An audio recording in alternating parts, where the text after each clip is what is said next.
सवाल कयो आहे नसीर निमाणो।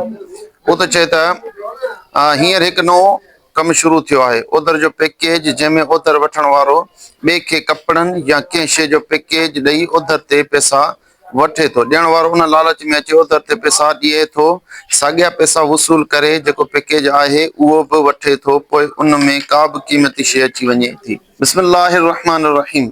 जेका सूरत बयान कई वई उहा नाजायज़ ऐं हराम आहे। ऐं इन जे नाजायज़ ऐं हराम हुजण जो सबबु इहो आहे त उन कर्ज़ ॾिनो आहे ऐं उन कर्ज़ सां गॾु इहो शर्त आयो आहे त मूंखे वापसी जे दौरान का शइ बतौर तोहफ़े जे ॾींदे। जेकॾहिं शर्त न भायो अथई ऐं इहो मशहूरु आहे त इहो कर्ज़ वापसी करण जे दौरान का शइ बतौर तोहफ़े जे ॾींदो आहे त इन ॿिन्ही सूरतुनि में इहो कर्ज़ ॾियणु ऐं कर्ज़ वठणु नाजायज़ ऐं हराम आहे, छो जो इहो व्याज आहे।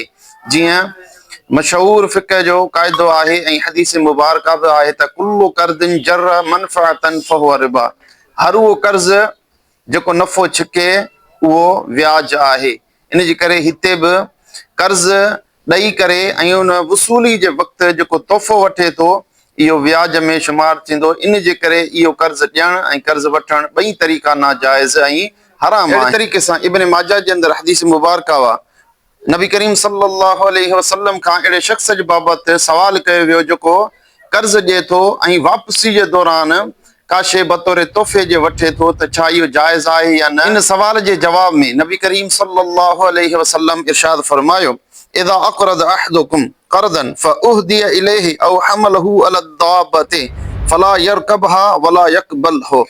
नबी करीम सल्लल्लाहु अलैहि वसल्लम फरमायो जेको मां कंहिंखे कर्ज़ ॾिए ऐं उन कर्ज़ ते उनखे तोहफ़ो मिले या जानवर ते सवारी करण जे लाइ मिले त न उन जी सवारी ते तव्हां सवार थियो ऐं न ई उन जे तोहफ़े खे क़बूल कयो। इन हदीस मुबारका मां मालूम थियो त जेको कर्ज़ सां गॾु तोहफ़ो ॾिनो वञे थो इहो व्याज आहे ऐं व्याज नाजाइज़ ऐं हराम आहे। अहिड़े फेल खां बचणु ज़रूरी आहे। वल्लाहु अअलम बिस्सवाब।